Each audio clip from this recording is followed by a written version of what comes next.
सच्चाई सच छुपने नहीं देंगे। मैं देश की राजधानी दिल्ली में मौजूद हूं और हमारे साथ एक ऐसी शख्सियत है जिसने डेमो दिया था, ईवीएम को लेकर डेमो दिया था। उस डेमो में बताया गया था कि ईवीएम में कैसे छेड़छाड़ होती है, कैसे धांधली होती है, कैसे ईवीएम को हैक किया जाता है। विनोद संगत, इनका नाम विनोद संगत है। विनोद जी, आपने सबूत दिया, इतना बड़ा सबूत डेमो करके आपने दिखा दिया जी। चुनाव आयोग ने क्या कहा? देखिए, मैं आपको आपके चैनल का धन्यवाद करना चाहता हूं और आपको बता देना चाहता हूं कि 5 जनवरी को हमने जंतर मंतर पर कम से हजारों आदमियों की संख्या के अंदर और उस ईवीएम को डेमो करके दिखाया कि किस तरीके से वीवीपैट से पर्ची निकलती है, कैसे आप बटन दबाते हैं और कुछ सेकंड के लिए, जो कि वो जबकि पारदर्शिता होनी चाहिए, व्हाइट कलर का गिलास होना चाहिए, लेकिन वहां पर डार्क गिलास लगाया गया, जो कि जो आदमी प्रतिनिधि को अपना वोट डाल रहा है, जो वोटर है, उसको भी ये पता नहीं चलता कि जो वीवीपैट से पर्ची निकल रही है वो आम की निकल रही है, संतरे की निकल रही है, कमल की निकल रही है, हाथ की निकल रही है, हाथी की निकल रही है, कुछ नहीं पता। सिर्फ उसे ये पता है कि जो ऊपर मार्का है, जो ऊपर पॉइंट है, उस पर मैंने जिस प्रतिनिधि को दिया है शायद उसको पहुंच गया होगा, लेकिन कहीं ना कहीं शंका में वो भी है वोटर। वो भी ये सोच रहा है कि पता नहीं मैंने वोट जो दिया है वो सही जगह मेरे प्रतिनिधि को, मेरी पार्टी को गया है, नहीं गया। तो मैं ये कहना चाहता हूँ चुनाव आयोग से कि अगर आपके अंदर पारदर्शिता है तो जो वोट देने का अधिकार हमें जो संवैधानिक है, उस वोट का मिसयूज जब ही नहीं होगा जब हम अपने हाथ से बैलेट पेपर पर मोहर लगाएंगे। देखिए, मशीनीकरण है, टेक्निकल है, इसका कुछ नहीं पता। आज आपका मोबाइल ये सबसे बड़ा यंत्र है आज के जमाने में, लेकिन ये भी हैक हो जाते हैं। आपका जो है सोशल मीडिया अकाउंट हैक हो जाता है, आपका जो है बैंक का अकाउंट हैक हो जाता है। तो इस मशीन को चुनाव आयोग कैसे पूरे बदबू, इसलिए नहीं हैक होगा क्योंकि इस समय देश को ईमानदार सरकार मिली है, ईमानदारी से काम हो रहा है, भ्रष्टाचार मुक्त भारत हो गया कह रहे हैं। क्या आप अपने दिल में झांक के कह सकते हैं? ये लोग कह रहे हैं। आप कह सकते हैं, आप बुद्धिजीवी पढ़े लिखे हैं कि आज एक ईमानदार सरकार भारत में काबिज है। हाँ। लेकिन नहीं, कहीं ना कहीं देखिए कोई जनहित में कार्य नहीं हो रहा, कोई देश हित में कार्य नहीं हो रहा। आज जबरदस्ती हमें धर्म की ओर धकेला जा रहा है। आज हमें कोई शिक्षा पर, रोजगार पर, स्वास्थ्य पर कोई बात करने वाला नहीं है। शिक्षा महंगी हो गई है, खाद्य पदार्थ महंगे हो गए हैं, रोजगार खत्म हो चुका है। जो रोजगार थे वो भी खत्म कर दिए, नए रोजगारों को तो छोड़ो। नौजवान जो है वो त्राई त्राई मचा रहे हैं। नौजवान साथी हमारे जो है रोजगारों की तरफ पढ़ लिख के भी जो बेकार घूम रहे हैं। आज त्राई त्राई मची है पूरे देश के अंदर, चाहे से आप फौजियों को ले लें, किसानों को ले लें, टीचर को ले लें। पहले मेरी बात सुनिए, सुप्रीम कोर्ट के वकील, हाई कोर्ट के वकील, चीफ जस्टिस, सब तमाम लोग रोड पर उतरे हुए हैं और ये मेरी समझ में नहीं आ रहा कि ये लोगों को दिखाई नहीं दे रहा या शायद दिखाना नहीं चाहते। ठीक है, आप लोगों का मैं आदर करता हूं, आप लोगों का सम्मान करता हूं कि जो आप लोकल चैनल है, अगर आप लोग अपनी हमारी बात को ऊपर तक ना पहुंचाएं तो शायद ये जो हमारी बातें हैं ये भी ऊपर तक ना पहुंचे। नहीं, मैं ये कह रहा हूँ, ये जानना चाहता हूँ, देश की जनता भी शायद जानना चाहती होगी। एक प्रयोग किया गया, एक संयोग से प्रयोग किया गया और देश की जनता देखती रहेगी। जब आपने वो डेमो दिया, किसी को ये यकीन नहीं हुआ कि ऐसा भी हो सकता है। आपने जंतर मंतर पर आकर लाइव डेमो दे दिया और उसका रिजल्ट चुनाव आयोग की नजर में शून्य हो जाना कितनी बड़ी बात है। देखिए, मैं आपको एक बात बता दूं कि जो 5 जनवरी को हमारा उसमें खाली दिल्ली के लोग नहीं थे, वो हर राज्य से वहां पर लोग बुलाए गए थे। आपकी पूरी मीडिया, पूरा जो है सोशल मीडिया, यूट्यूबर सारे वहां पर थे और वहां पर आपका लेकर मजिस्ट्रेट से और सुप्रीम कोर्ट के वकील और रिटायर्ड चीफ जस्टिस और वहां पर टीचर, फौजी, स्टूडेंट, टोटल लोग वहां पर थे और वो जंतर मंतर पूरा भरा हुआ था।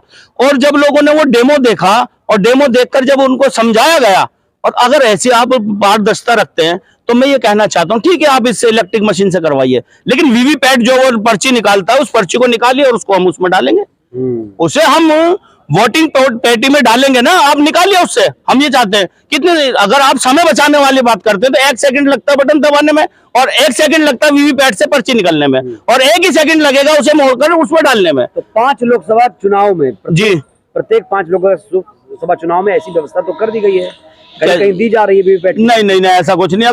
अगर इलेक्ट्रिक मशीन को ये समर्थन नहीं करते, आपने पिछले इलेक्शन के अंदर देखा लाखों मशीनें कहाँ गई, वो जो नई मशीनें खरीदी थी वो कहाँ गई, और जो मशीनें यूपी के अंदर पाई गई है, जो मशीनें वहां कूड़ों के अंदर पाई गई है, आपने देखा, पूरे देश ने देखा वो।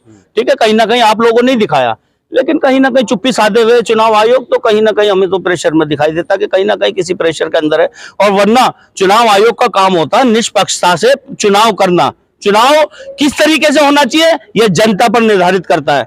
ये चुनाव आयोग या पार्टी में निर्धारित नहीं करता कि जबरदस्ती आप जनता से कहोगे नहीं आप मशीन से वोट डालिए, या कल को कह दोगे कि वहां से मोबाइल में ऐप डाल दिया है, अपने घरों में से वोट डाल दो।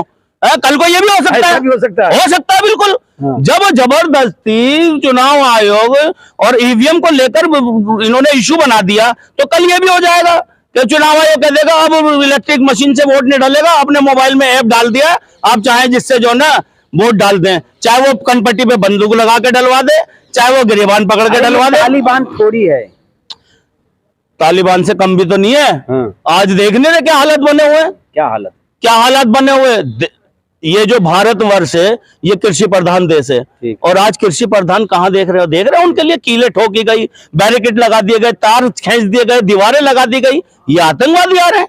अरे इतनी व्यवस्था वहां बॉर्डरों पे क्यों नहीं करी जाती जहां से दुश्मन घुसता है, और जितनी ताकत सरकार इन्हें रोकने में लगा रही है, इनकी जो समस्या उनको हल करने में क्यों नहीं लगाती। लोग कह रहे हैं ये किसान नहीं, ये खालिस्तानी लोग हैं, असली किसान खेत में है। खालिस्तानी कौन से लोग हैं भाई?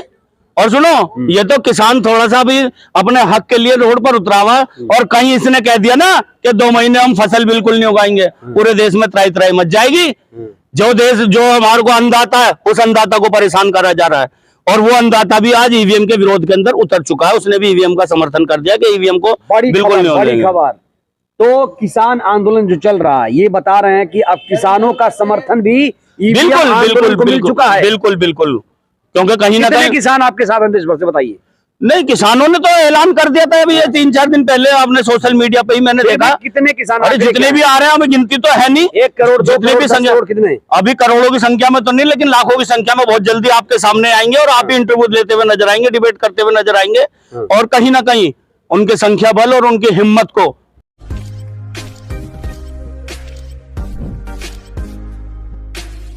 वोट मेरा है, मैं जानता हूं मैं प्रतिनिधि को कौन से को दे रहा हूं, और वो मेरी मर्जी है कि मैं चाहूं मशीन से दूं या बैलेट पेपर से दूं। ऐसा मतलब नहीं है कि आप मेरे से जबरदस्ती करेंगे तो मैं उसको जो है ईवीएम से ही वोट दूं। सर्वसहमति से ईवीएम लाई गई थी ना? नहीं, कोई सर्वसहमति से नहीं लाई गई थी।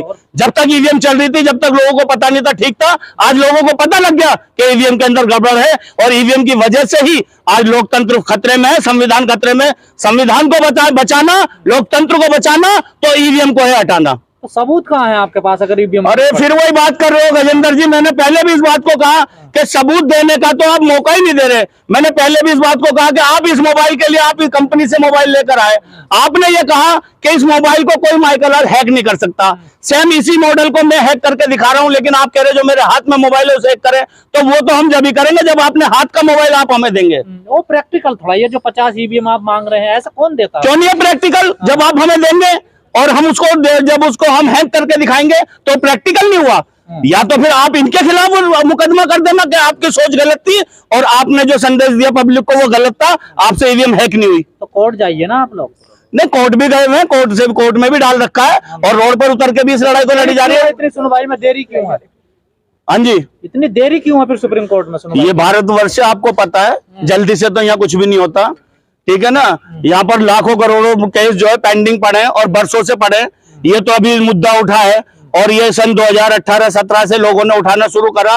और मेरा ऐसा मानना है कि अगर चुनाव आयोग बिल्कुल निष्पक्ष और पारदर्शिता रखना चाहता है तो आपके बैलेट पेपर से होने चाहिए इलेक्शन। आप लोग कह रहे हैं कि 2024 का चुनाव हम ईवीएम से नहीं होने देंगे जी, एक तरह से धमकी दे रहे हैं आप लोग नहीं, भारतीय जो हमारी भारत की जनता है वो चाहती है कि आपके ईवीएम से ना हो इलेक्शन, बैलेट पेपर से हो। क्यों? हाँ, आप कुछ लोग हैं ना। अरे भैया, हम थोड़ी इलेक्शन लड़ रहे हैं, प्रतिनिधियों ने दिखाया कि मैंने, चलो ठीक है, मैंने पर्चा भरा, मैं प्रतिनिधि हूँ। मैंने जब हमारी वोट की पेटी खुली, जब वो इलेक्ट्रिक मशीन खुली, तो उसमें चलो मैंने माना मेरे पड़ोसियों ने वोट नहीं दी होगी, चलो मैंने माना रिश्तेदारों ने नहीं दी होगी, माना मेरे परिवार ने नहीं दी होगी, लेकिन खुद प्रतिनिधि तक का वोट नहीं निकला, तो इससे आप क्या समझेंगे? क्या पारदर्शिता है ईवीएम के अंदर? क्या कहना चाहेंगे आप?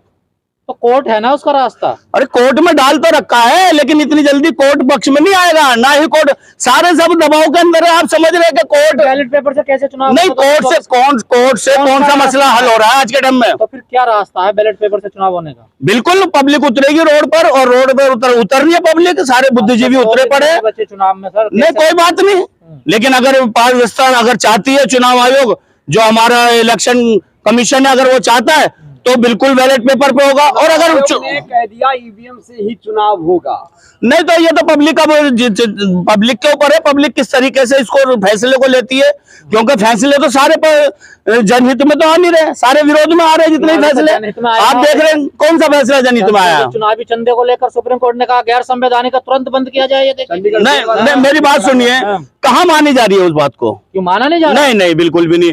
हम ये कह रहे हैं कि यहाँ पर आप देख रहे हैं कि लाखों की संख्या के अंदर आज जगह जगह जो है इसका विरोध हो रहा है।